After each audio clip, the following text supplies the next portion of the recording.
When it comes to your retirement, do you want to have the same old plan everyone else has? Of course not. You're unique and have your own goals and dreams. Don't be treated just like a number. This is your retirement. So it's time to think differently. And you're in luck because you've found the Retire Your Way podcast with ILG Financial. At ILG Financial, you won't find generic, run-of-the-mill plans containing the same old cookie-cutter solutions. Dave, Chase, and the ILG Financial team focus on building one retirement at a time using their Think Differently philosophy. And that means your own comprehensive plan with customized solutions built to achieve just one goal, yours. So put on your Think Differently hats and get ready to take back control of your retirement today and for all the tomorrows to come. ILG Financial's Retire Your Way podcast was created just for you, and it's starting right now. Welcome to the Retire Your Way podcast. I'm Ron Stutz, and I am especially excited about today's podcast because we have both Dave Lopez and Chase Lopez on the cast, and they're going to talk about a halftime report of what's happened so far in 2024 and what we might be able to see in the second half of 2024. They're going to give us a review and maybe some insights into the future. And, of course, before we get started here, let me just say that you can get in touch with Dave Lopez or Chase Lopez at ILG Financial by calling 540-720-5656. Income, legacy growth, it's all right here on the Retire Your Way podcast. Guys, how's it going? Going great, Ron. Thanks for the lovely introduction. It is unique. We all three of us being on the podcast, we haven't done this before. So, Dave, I don't want to speak for you, but super excited that we can all three be on here today. Yeah, it's fun to do it together. I don't know if it's fun for Ron. Is it too much of Dave and Chase all together? You're used to doing one of us at a time on the podcast. Well, I'll say it is tough, but I'm gonna sit back here and put my feet up on the desk and just enjoy a cup of coffee while you guys take it away, because only you know what you're going to say about this halftime report. So, guys, take it away. Absolutely. So thanks for the introduction. Really, the reason why we wanted to do, this halftime report, put this out there for the listeners was, to your point, Ron, wanted to give you a snapshot of what we've seen so far in 2024 and what we potentially could see, in the future. So we're going to focus on three topics today in our halftime report. The first is the economy in general. So Dave, why don't you take it away? Talk about the economy there. Sure. So the U.S. economy as a whole, Chase, has seen surprisingly strong growth despite inflation and despite high interest rates. It's proven to be, interestingly enough, the strongest among the world's other economies going back to the years before COVID even. And it recovered from COVID better than any of the other developed nations. So in 2023, there was wide speculation that the Fed rate hikes that we are all very familiar with would drive the economy into recession. You heard some of that talk going forward.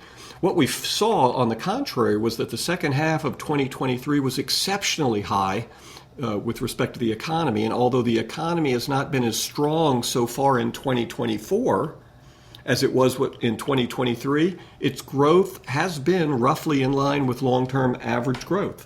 Yeah, so those interest rate hikes that you kind of referred to, rightfully so, got a lot of people a little bit spooked, right? But thus far, we haven't seen too much damage, done by those higher interest rates. Yeah, I think that's a good way to say it. So the largest driver, what's driving the U.S. economy? I would say that the largest driver of the U.S. economy has been the consumer, which is how our economy has operated for 100 years or so, right? Consumer-driven economy. In fact, the U.S. consumer has been influential, I would suggest, in keeping the entire global economy out of a recession. Consumer spending year over year has continued to grow each and every month, and it has contributed to the positive economic growth that we've been seeing, Chase. Now, what is interesting, and you'll hear us touch on this throughout this halftime report, it is still growing. It's interesting to note that the amount of growth we're seeing in the first 6 months of 2024, it's smaller than the growth that we saw, say, in the last 3 months of 2023. So the takeaway there may be that although the economy is still growing and strong, there are signs that it's starting to slow. Yeah, and we could. It's a good point about the U.S. consumer, right? As the U.S. consumer goes, so does the economy, right? Exactly so it's definitely something that we definitely want to be monitoring, moving forward in 2024. Yeah, and we're going to talk about that a little bit more. So let's talk a little bit more about the consumer strength, right? A big part of this consumer strength comes from the labor market, and that makes perfect sense, right? If everyone's got jobs, they've got money to spend. Right. If you don't have a job, you don't have money to spend. Unemployment, then, is a big part of the economic picture in a consumer-driven economy. Yep. Unemployment has ticked up slightly in 2024, but it continues to be in the low, how do I say this? The low spectrum of historical rates. Is that a fair way to say it? Absolutely. Right. So as we have said in the past, jobs are, this is a great way to think about jobs, Chase, in the economy. Jobs are like the wind in the sails of the economy. Would that be fair to say? Absolutely. Absolutely. Right. And with unemployment so low, right, that has contributed to economic growth. So again, as we mentioned regarding economic growth slowing in the first 6 months of 2024, we said that earlier, versus 2023, unemployment has risen in 2024 versus 2023. Now it's still, as we said, it's still in that low spectrum of historical rates, but this indicates that although the U.S. economy as a whole is still strong, we are seeing trends from several different parts of the economy that it's slowing. And we'll see how this plays out over the next 12 months or so.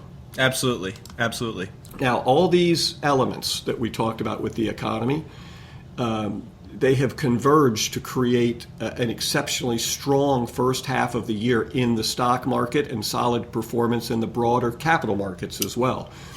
Let me give you, for instance, the S&P 500 rose about 15% in the first half of 2024. Now, by historical standards, that would be a fantastic performance for 12 months, right? And we've managed to achieve that in just 6 months. So great performance with the stock market in the first half of the year. Yeah, and I think you did a great job of illustrating there, Dave, that all of this stuff is really intertwined, right? The consumer spending is intertwined with the unemployment rate, which is intertwined with the stock market performance. So those three things, I think we really want to just make sure, to your point, we want to make sure that we're monitoring those, over the next 12 months and really continue to monitor those moving forward. You're right, and it's a great point also that we see mistakes in investing, mistakes in decisions. A lot of times if there's a word I could use that would articulate what happens, it's people oversimplifying the economy. Right. Imagine the economy like an engine. And if you don't understand engines, you just look at one thing and you go, it's going to be bad because of this, or it's going to be good because my pistons are working well. Right. Well, that's true if everything else is working well, but if the pistons are working well, but you've got a hole in your oil pan, am I getting too mechanically technical for you, Chase? Chase doesn't fix his own cars. So. Oil pan. Right, but I get your point. Right, we want to keep our eye on the ball that there's a lot of moving pieces, and Absolutely. one thing doesn't mean that we're going into a recession. Or printing money is a great example. Doesn't mean that gold's going to go up. Right. That is a factor in gold going up, but there's a lot of moving parts. So that's a great point, Dave. So number one was the economy, right? We said we were going to talk about three things for the second half of 2024. The first was the economy. The next one is very top of mind for a lot of people. We see it every day at the grocery store, which is inflation. Yes. So why don't you talk to us a little bit about inflation? Sure. So we can look at charts of inflation going back all the way to we can go all the way back to the 1970s. Chase, the charts confirm what most of the commonly referenced inflation metrics tell us, and that is that post-COVID inflation spike. That's a way to say it. The COVID inflation spike has ended. Okay, the peak was in the second half of 2022. We can look back at these charts now and confirm that. And inflation since that time, second half of 2022, inflation has been steadily coming down, down, down since then. Right? So we had a couple of years of very painful inflation. And in the second half of 24, we can say that we're no longer in that high inflation environment. Now, I say that, but we don't want to oversimplify. Yep. So let's dig a little deeper. That doesn't mean, Chase, that prices are coming down. Agreed? Right. We definitely see that when we're out there buying, whatever we're buying, goods, services, things like that. Yeah. So there's and we see this all the time. There is a disconnect between economists who say inflation has come down, but consumers, everyday people on the street that say inflation's not down, right? Because prices have not come down. Right? Well, that sounds like a disconnect, but that's because economists and consumers speak about inflation in different ways. Economists speak about inflation in terms of year-over-year percentage increases in the cost of something. Consumers, on the other hand, speak about inflation in terms of the dollars they need to buy goods. So inflation has come down, but prices haven't. In fact, consumers should expect that prices will continue to go up over time. Now, that's not unusual. That's the normal state of the economy. We have seen inflation over the last 100 years, right? We just want it low. But the increase in prices that moving forward, we expect to slow, right? So the increase is going to slow more than it has over the last couple of years. Yeah, so if the good way to kind of describe this, right, is, and don't quote me on these prices, Dave, but if your McDonald's went from, over the last 2 years, costing you $5 to, let's say, $10, it's not going to go back. $11.50. $11.50. Oh, you're a recent customer, I see. Recent customer, yeah. But let's say it went from $5 to $10 over the last couple of years. It's not going back to $5, right? We're not going back to the $5 McDonald's meal that you used to have. The normal state of prices means that instead of going from 5 to 10 over a 2-year period now, maybe it's going from 10 to 12. So the increase we see is going to be at a slower pace, to your point. That's right. But the disconnect with the customer is it's just a misunderstanding of what economists mean when they say inflation has come down. Right. It's not meaning prices are not going. We're never going to get a $5 burger probably again. Yeah. Right. That's just how the economy works. Right. So that's a good explanation of how to do it. So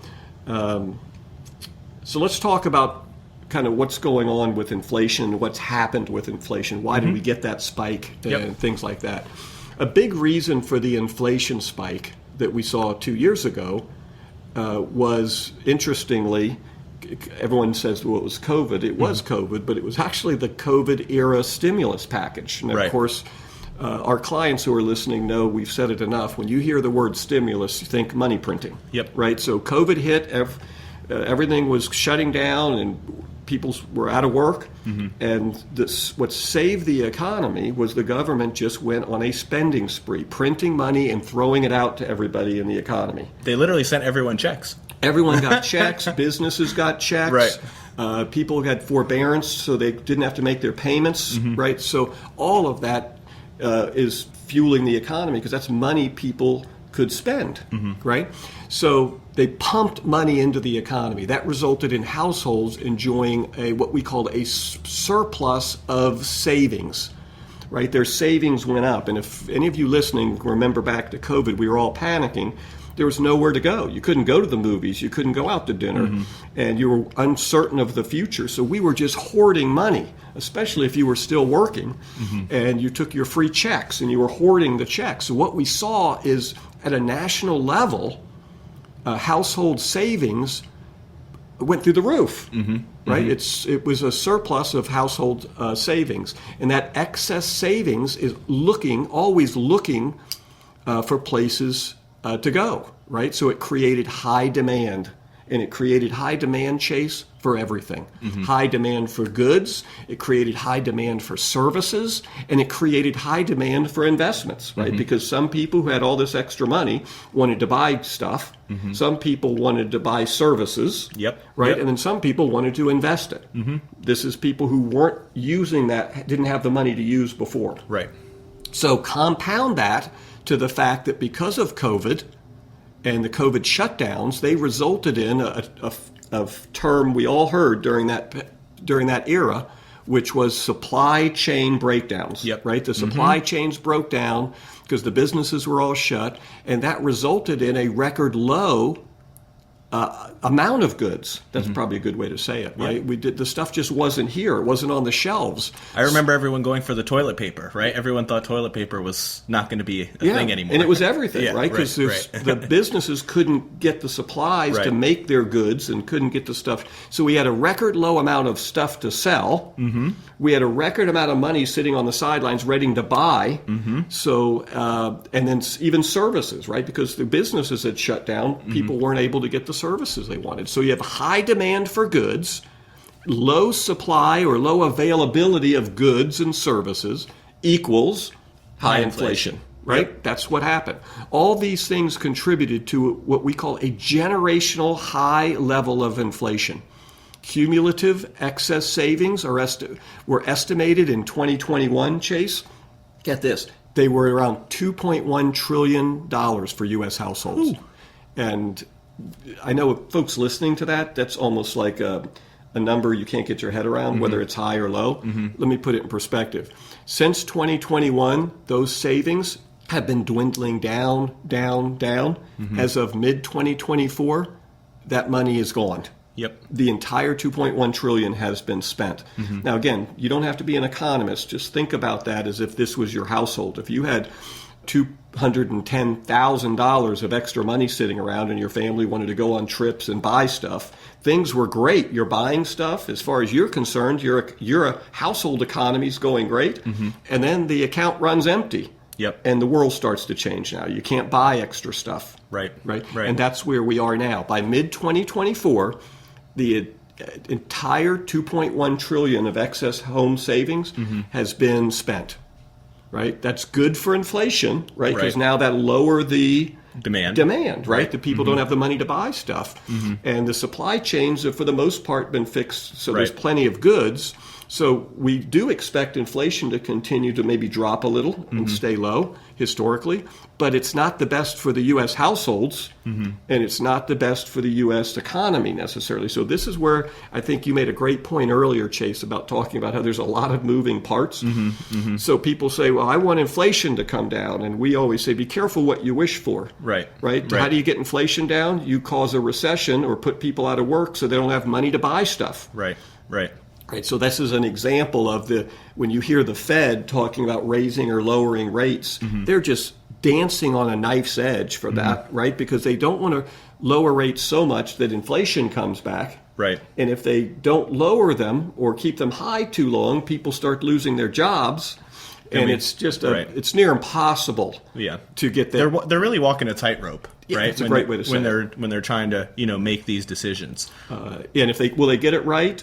There's degrees of getting it right. It's not going to land black and white. It's not going to land a perfect 10. The question is, can they keep it from being just a disaster? Right. If you overshoot your landing, we're in Olympic era, so everything's going to be. That's true. So if you overshoot it and you go flying off the mat, we don't want that kind of a disaster. Right. We want them to. It's okay if they take a little stumble, and we're doing okay. So time will tell. Yes.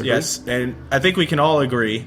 Right, based on the dwindling savings that we have seen, households are in a more economically fragile position now than they were even a couple years ago, right? We've seen that with the dwindling savings. And that has implications, to your point, for the economy and for the markets moving forward. I think so. And I hope if you're listening, you go back and listen, you'll hear this thread we keep very gingerly eking through, that things are okay with the economy by measurement purposes. Yes. But we feel like that it's taken a turn. And I think I will not be surprised if we look back, and sometimes you have to go a year or two for the data to all come in and see that maybe the economy peaked at the third quarter of 2023. And it doesn't mean that you go from good to horrible. You start to cycle down, right? Almost like you're going down a hill. So right now things are still okay, but unemployment, we said, was higher, right? The spending's gone, so you're going to see less demand for goods moving forward, and goods and services. Things like people are going to go out to restaurants less. So if... Yeah, and I think a good point there, Dave, is this is just kind of the natural ebb and flow of the economy, right? That's a great point. By no means are we suggesting, by what we're talking about here today, making any sort of short-term investment changes, right, in your plan. Really, this is the natural ebb and flow of the economy, right? We had a roaring economy for 2 years, right? It can't continue on that trajectory, right? And again, that's not to say that we're going to have some big recession or anything like that, but these are the things that we want to kind of be looking for, moving forward. So we talked about the economy, we talked about inflation. I said inflation was the biggie, but actually number 3 is probably the thing that most folks are talking to us about right now. We're in August of 2024 now, so we have the elections coming up in about 3 months. Mm-hmm. So that's a big topic of conversation. People are asking, hey, do I change my investment strategy based on the elections? So with that said, what do you think, Dave?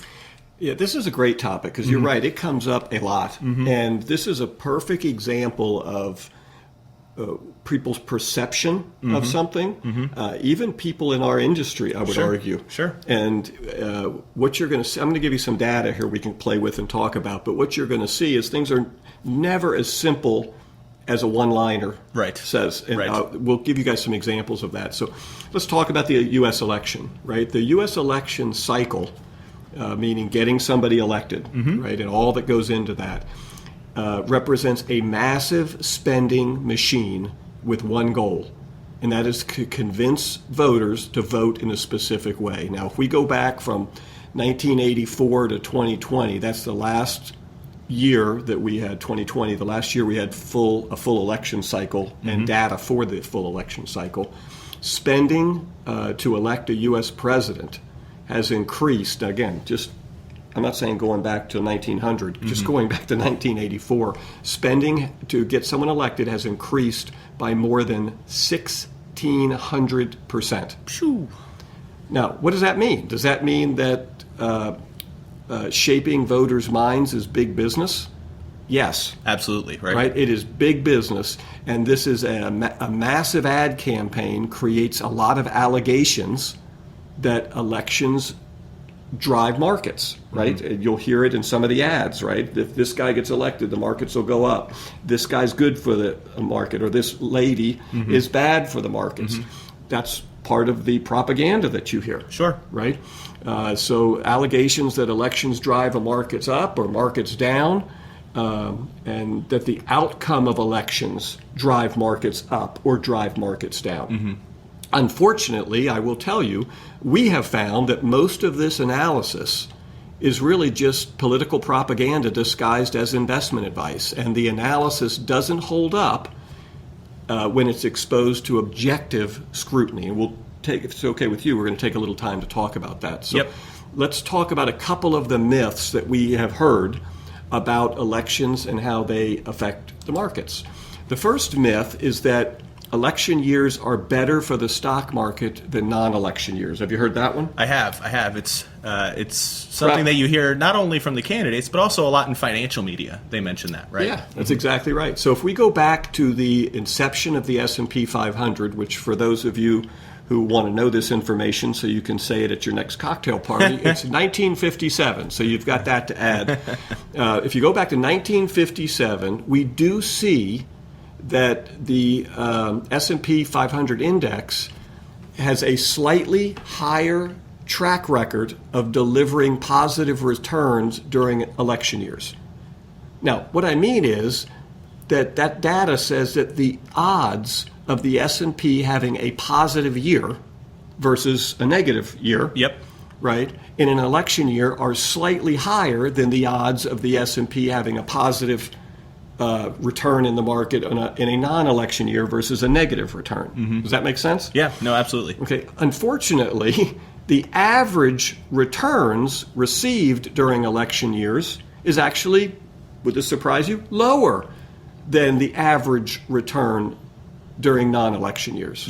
So the data shows no real correlation to stock market performance in an election year, right? Thus, we believe that the slogan, elections are good for markets, is an oversimplification and really not supported by the overall data. Does that?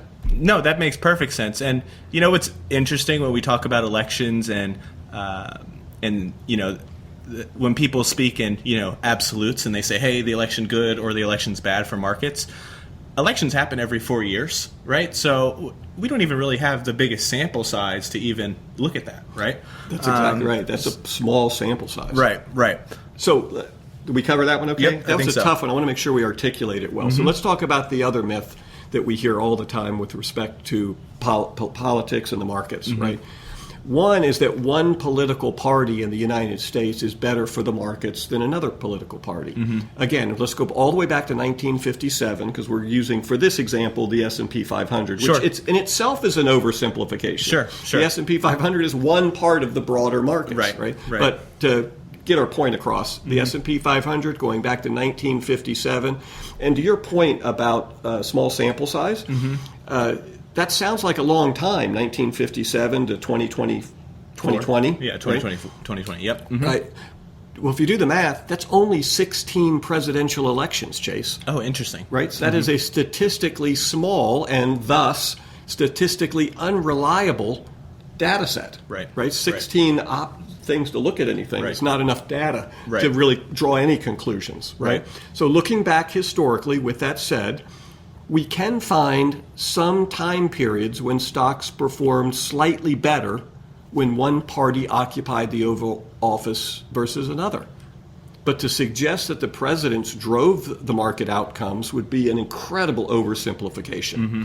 One reason I would suggest is that one thing everyone agrees with the markets who follows them is that the markets are what called a leading indicator, which means they're guessing. Everyone's so another way to say that, they're like Vegas. They're betting. Yeah, they're placing their bets. Yeah, right? Everyone's betting on what's going to happen, and then they're being ahead of the game. And if they guess wrong, they correct the other way. So again, saying that the president had anything to do with that is like saying the president has anything to do with odds making it Vegas. Right. Is that fair? Yeah, and I think and this is kind of an overarching theme of our discussion thus far, is there's a lot of different things that influence, the markets and the economy in general. So to your point, the oversimplification point, it would be an oversimplification to say, hey, the president has all of this, whoever is president has all this sway over what's happening with all of these other things. Yeah, I agree. So if you dig deeper into the analysis and you literally analyze the factors that influence the market during those election years, what you quickly see when you're looking at all that data is that the main drivers of the market had little to do with the political administration at the time. So you could argue that it was just coincidence. Right. Now, of course, remember, take this back to what we just talked about. 1,600% in ad spend to get someone elected. Yeah. Certainly someone's going to say that because my candidate got elected, or if he gets elected, the market's going to go up. Right. Don't mistake political advertising for investment advice. They're trying to get someone elected. They're not trying to in any way legitimately predict what's going to happen to the stock market, your investments, or the market. Agreed. Okay? So in short, this would be our position. The relationship between presidents and the markets is weak at best. Yep. Right? Despite the political spending that is designed to convince you otherwise. So tune out the noise. Yep. I think Agreed. that's a Agreed. good way to say that. And whenever, this is kind of a little bit of a tangent, Dave, but we talk about this in literally every podcast that we do, which is everyone's specific situation is a little bit different, right? So as you're building your financial plan with your financial professional that's helping you out, they will help you kind of walk through these different landmines, which is what we do with our clients, right? Walk through these landmines and help you tune out that noise that you were talking about, especially in times like this where we're, getting close to an election. Yeah, and that's the value, really, to having somebody work with you on your investments. So you're not out there alone just listening to this stuff on Instagram or Facebook or the news and making a knee-jerk reaction. Agreed. That is almost always the wrong decision. Yep. Right? It's just that other voice of reason looking at your stuff that without the emotion in it can say, listen, here's the long-term factors. Let's take a step and look at the long-term. And let's take a step back and look at your long-term plan. Yep. Right? So one of the things if for those of our clients that are listening, you'll kind of chuckle because you've heard it a million times. If you're not a client, I hope this isn't the first time you've heard this, but we talk about the markets and the performance. We tell of our clients, oh yeah, the market absolutely is going to correct. Yeah. Probably in a big way, Yeah. Right. And the reason I say that is that's how the markets work. Right. I just don't know when. I don't know if the next correction is going to be big or small. Right. The degree of it. Right. The degree of it. And but sooner or later there will be probably another big one. And maybe before that there's a small one. Right. And then the market will go up again. Right. So you want to build out your portfolio assuming that's the norm as opposed to trying to figure out when it's going to happen. Yeah. Warren Buffett always says, timing the market, that's not the way to go. Right? It's not the way to go. And, and it's funny because, I'm going a little off track here, so we'll get back, but we know when elections are. They're every 4 years, right? There's no surprise. Everyone knows exactly when the elections are happening. So, you could argue it's kind of baked in the cake already that elections are coming every 4 years. That's exactly right. So one last point on the election stuff. This is the last one we hear all the time, is that there's talk that, hey, one political party, is better for not just the markets, but for the economy as a whole. But in the grand scheme of things, the difference, if there is any, is marginal at best. And let me give you an example. There are a difference of, I would say there's a difference of degrees in how they affect the market. Yep. But again, it's marginal. Yep. So both parties, for example, Chase, support tariffs and government spending. Right? The Democratic initiatives tend to focus on higher corporate taxes. Would that be fair? Yep. Tighter regulation and more liberal trading policies with other countries. Yep. Right? Republican initiatives tend to focus on lower corporate taxes, looser regulation, and tighter trading policies, generally speaking, with other countries. Each one would help certain segments of the economy and hinder other segments of the economy, to your point about oversimplifying and a lot of moving pieces. Right? So can we realistically say that one party getting into office will be better for the markets as a whole? No, we can't, right? Markets are much bigger than any party. They're bigger than any president. So we encourage you as investors to just filter out this noise and focus on long-term growth of the portion of your assets that are in the market. Agreed. Yep, agreed. Where are we now? Yeah, so in summary... That pretty much covered we covered the three, right? We covered... three big topics here for the second half of 2024. Economy. The first was the economy. Second was inflation, right? And then the third was the upcoming elections that we have in November. Yeah. So in summary, the U.S. economy has been surprisingly strong. We talked about that. The capital markets have shown some resilience. Consumers have persevered despite inflation and interest rates. But U.S. households now have depleted that excess savings that were built up over that COVID era. The inflation spike has ended, but that, again, doesn't mean prices are going down. Lastly, investors should ignore politics disguised as investment advice. The relationship between U.S. elections and the markets is tenuous at best. And then, in conclusion, the U.S. is incredibly resilient. I think Warren Buffett says it best. He says, I'm always going to bet on the U.S., right?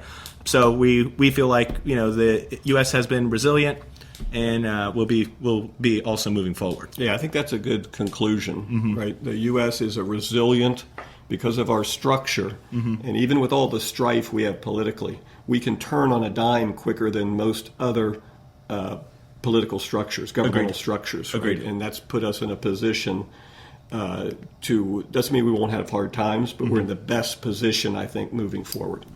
Ron, did you get all that? This has been an incredibly entertaining and informative podcast today. Both you guys did a great job of summarizing what's happened so far in 2024 and what's to come for the rest of the year.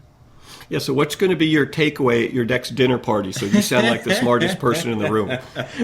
My takeaway is I'm not going to talk politics with too many people. I can tell you that much. That's a great rule of thumb. That's a great rule of thumb. You can always get in trouble when you talk religion and politics. And that's right. Politics now, for sure. I mean, yeah. It's just volatile out there. And there are a lot of angry people, it's just wild. You don't want to get into it. So, but you guys seriously did a great job of summarizing what's happening, and I certainly hope our listeners appreciated that. But Dave Lopez and Chase Lopez, that's a great halftime report. Can't wait for the rest of the year. Income, legacy, growth, it's all right here at ILG Financial, and it's about helping you plan for retirement your way so you can achieve your financial goals. Call ILG Financial at 540-720-5656. That's 540-720-5656. Or you can go online to ilgfinancial.com anytime to learn more. This has been the Retire Your Way podcast with Dave Lopez and Chase Lopez. I'm Ron Stutz. Thank you so much for listening.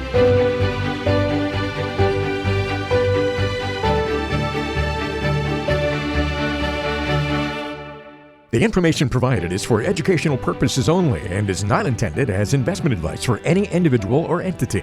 All information contained herein is believed to be from reliable sources. However, we make no representation as to its completeness or accuracy. The views presented today are those of Dave Lopez and do not necessarily represent the views of the Alpha Star Capital Management, LLC. The opinions expressed are subject to change without notice and do not constitute financial, legal, or tax advice. Please consult your financial professional before executing any financial strategy. Investment advisory services offered through Alpha Star Capital Management, LLC, a registered investment advisor. Alpha Star and ILG Financial, LLC are independent entities. SEC registration does not constitute an endorsement of the firm by the Commission, nor does it indicate that the advisor has attained a particular level of skill or ability.